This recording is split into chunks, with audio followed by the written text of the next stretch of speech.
আর সব থেকে বড় কথা আমি বারবার বলছি, বিরোধী দলনেতার কথা।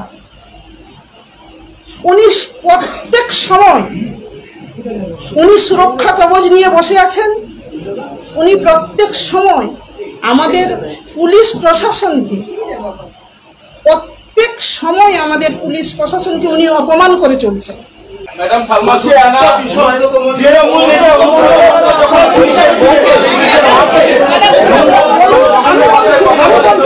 আপনি বলুন,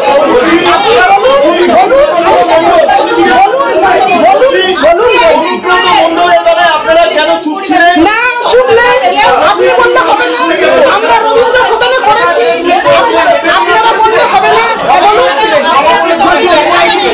শুনুন, আপনারা বলুন, আমি উত্তর দেব।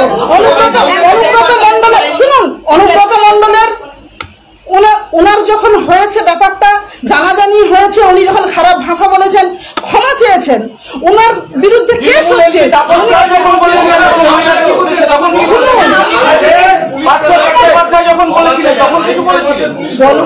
আপনারা কি শুধু সিলেক্টিভ হয়ে বলেন? না,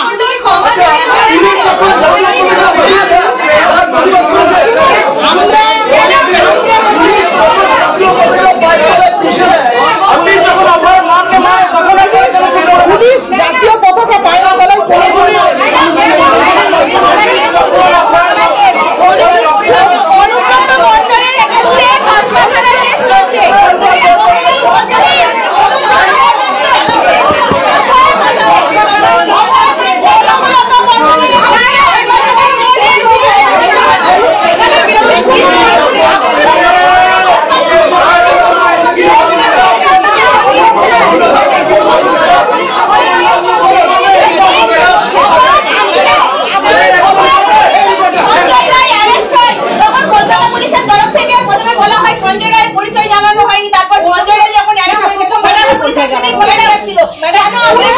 কোনোদিনই আমাদের পুলিশ কোনোদিনই অভয়ার ব্যাপার সাপোর্ট করেনি।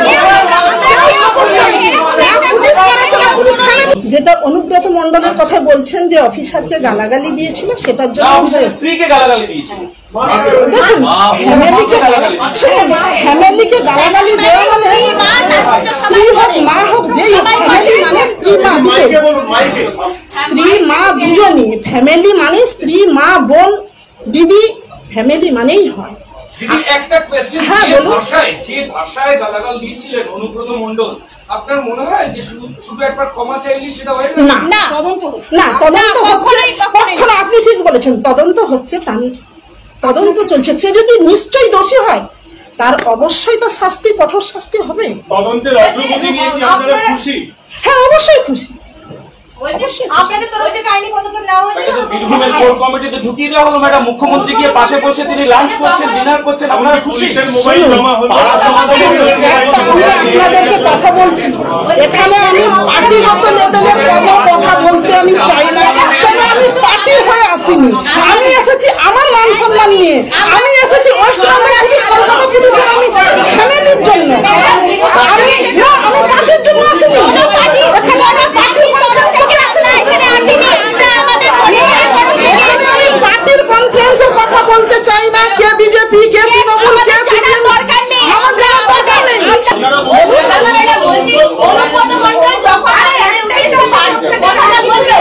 পুলিশের মাকে নিয়ে আসো, বউকে নিয়ে আসো, তখন আপনাদের একটু অভাব। হ্যাঁ, হয়েছে।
হচ্ছে, যেখানে বাজে ভাষায় গাল হচ্ছে, আমাদের মেয়েরা স্কুল যাচ্ছে, আমাদের ছেলে মেয়ে।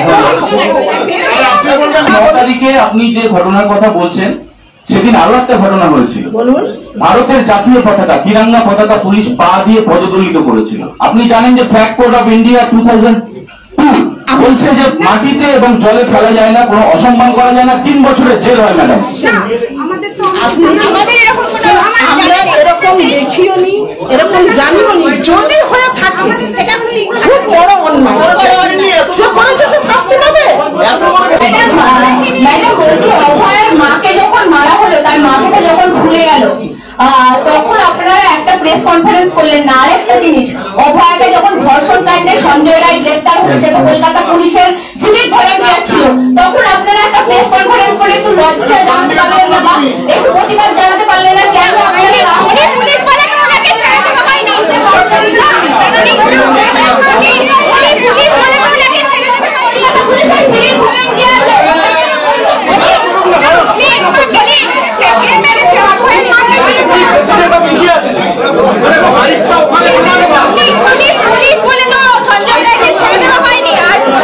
মানে এইটা আপনাদের বাড়ির ঘটনা বলে আপনাদের না, তার কোনো মানে নেই।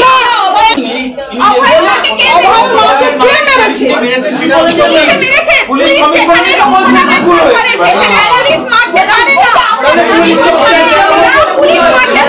স্বামী কোন থানায় আছে? আমার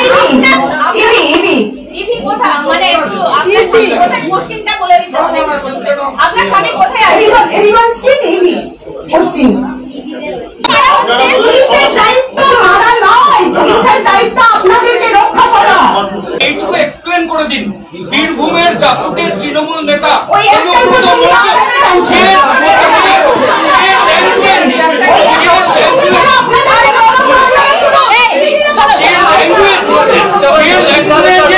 পুলিশের মা বোনেদের বলেছে, সেই সময় আপনারা এটা করলেন না কেন? তখন আপনাদেরকে নিয়ে যে কথা বলেছে, পুলিশের আপনারা কি আইনত পদক্ষেপ নিয়েছেন? কারণ এইভাবে কারো কোনো মেয়ে বা বোনকে অসম্মান করার ঘটনা তার জন্য বিরল। পুলিশকে এরকম ভাবে অপমান করছে একজন নেতা, শাসক দলের নেতা, পুলিশের মা বোনকে কি করবেন? আপনারা কি কি পদক্ষেপ নিলেন? সেই সময় কেন সাংবাদিক বৈঠক করলেন না? করেছিলাম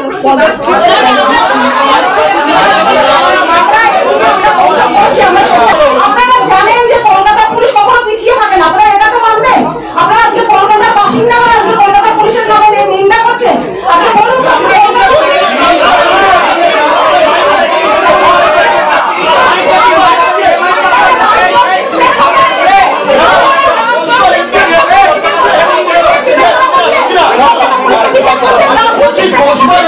বন্ধ করতে পারলেন?